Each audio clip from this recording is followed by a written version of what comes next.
hear it. I served in the war in Iraq. Not you, her. You're saying that she's exactly. She's a warmonger. I served in the war in Iraq that she championed.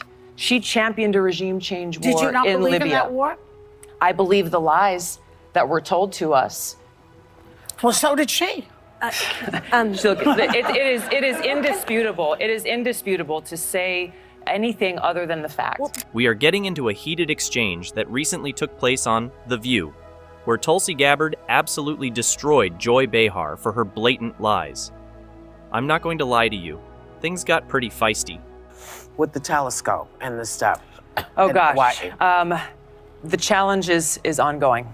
The challenge is ongoing. Okay. Yeah. What is that? So Just explain. they decided, it was decided that they were going to go on sacred land. Oh yeah, I remember this. And put up a telescope and do all this stuff. And the Hawaiians said, no, you're not going to do that. So it's been a fight. Tulsi's been at the forefront. Yeah. And I try to bring it up, you know, I remember. when I can, because I think sacred land is sacred land. You can't. So, what's going on with the telescope situation in Hawaii? The controversy revolves around plans to erect a telescope on sacred Hawaiian land. We were just talking about EU Ambassador Sondland changing his testimony yesterday, that he had to be refreshed about quid pro quo. And you've been skeptical more than a lot of the Democrats about the impeachment inquiry. Were you surprised by what he did yesterday? Well, look, the facts are important, and we'll get to that. I want to start with something that I think is also important about facts, because recently on your show here... I was just going to get to that. Good. The local community has been adamantly opposed, and Tulsi has been at the forefront of this fight. She believes that sacred land should remain untouched, and her stance has been clear and firm. You don't mess with sacred land. Helping you out. You want me to ask you the question? No, look, some of you have accused me of being a traitor to my country, a Russian asset, a Trojan horse, or a useful idiot, I think was the term that you used. Now, back to the main event. Joy Behar and other hosts of The View have accused Tulsi Gabbard of being a traitor, a Russian asset, a Trojan horse, and even a useful idiot. Tulsi came prepared to set the record straight, and she did not disappoint. Which basically means that I'm naive or lack intelligence to know what's going on. They use that. I want to let your viewers know exactly who I am. All right. Set the record straight. I am a patriot. I love our country. I am a strong and intelligent woman of color. She opened by addressing the audience, stating, "I am a patriot. I love our country. I am a strong and intelligent woman of color, and I have dedicated almost my entire adult life to protecting the safety, security, and freedom of all Americans in this country." And I have dedicated almost my entire adult life to protecting the safety, security, and the freedom of all Americans in this country. It was the attacks on 9/11. Well, I guess we're getting a little bit far ahead of ourselves, but Tulsi's military background is impressive and inspiring. She enlisted in the military following the 9/11's attacks to defeat the evil that visited us on that day. With over 16 years of service, including 2 deployments to the Middle East, she has seen firsthand the high human cost of war. This experience has shaped her views and commitment to public service. Franklin Graham finds you refreshing. He doesn't find me refreshing.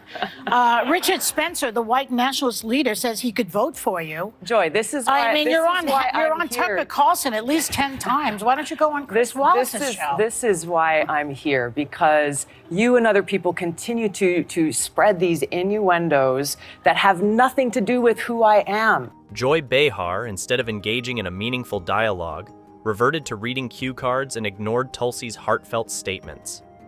This lack of respect was glaringly obvious and, frankly, quite frustrating. If you're going to bring someone on your show, at least have the decency to acknowledge what they're saying. Well, Hillary Clinton started it, and then you shot back at her, boy.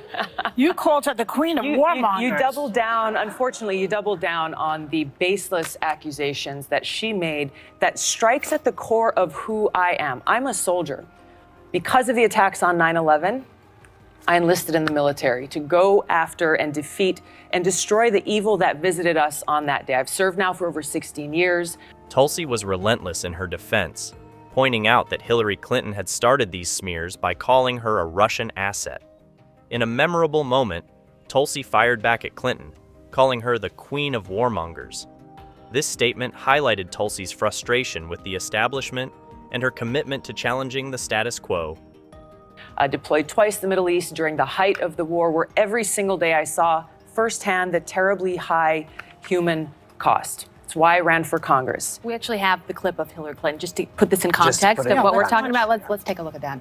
I'm not making any predictions, but I think they've got their eye on somebody who's currently in the Democratic primary and are grooming her to be the third-party candidate. She's the favorite of the Russians. They have a bunch of, sites and bots and other ways of supporting her so far. And that's assuming Jill Stein will give it up, which she might not, because she's also a Russian asset. So really? I mean, this is outrageous. This is outrageous and offensive on so many levels.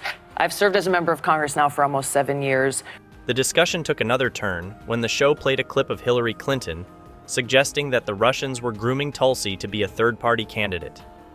Tulsi responded passionately, calling these claims outrageous and offensive.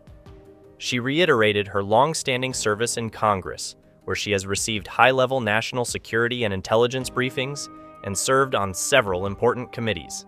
Receiving high-level national security and intelligence briefings, serving on the Foreign Affairs Committee, the Armed Services Committee, the Homeland Security Committee, working to ensure the safety and security of the people of this country.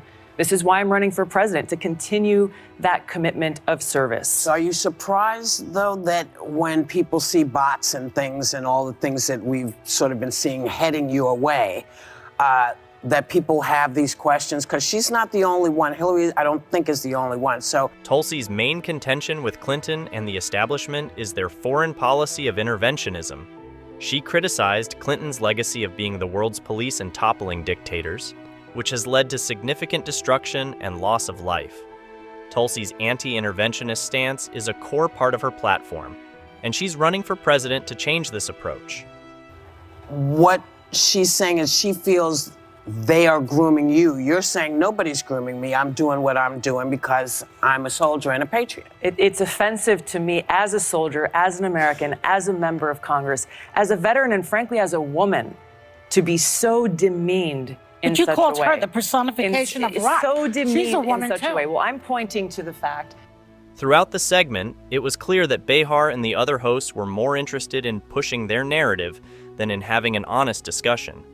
They repeatedly interrupted Tulsi and dismissed her points, which only served to highlight their unwillingness to engage with her views seriously.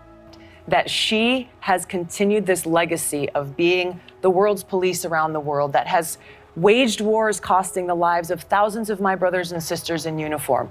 I'm speaking out against that, and What's to your evidence change to that? to change. Well, can I? Are you serious? Let's hear it. Are you serious? Let's hear it. Tulsi's frustration was palpable, and rightfully so. She has dedicated her life to serving her country, both in the military and in Congress. And yet, she faces baseless accusations and smear campaigns.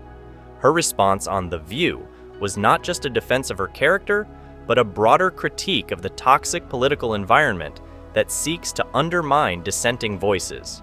Hillary Clinton, throughout her career, has led with a foreign policy of interventionism and being the world's police, going and toppling dictators in other countries that has caused such destruction and loss of life. I'm against that. I'm running for president to change that. Rather than actually debate me on the issues, she and others are resorting to these smear tactic campaigns, seeking to undermine me, smear my character, and sending a message to anyone who dissents: toe the line, or you too will be smeared. Tulsi Gabbard's appearance on The View was a masterclass in standing up for oneself in the face of adversity.